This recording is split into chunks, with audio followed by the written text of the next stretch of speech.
Hello friends, I am here in downtown Randers, Denmark. There's no people in the street already because it's already 6 p.m.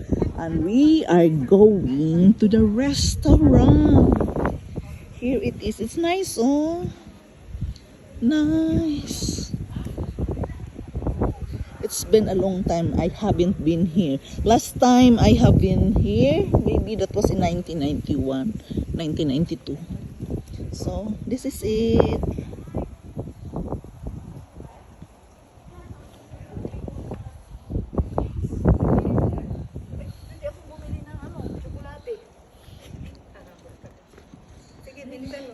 Diyan mga friends ko.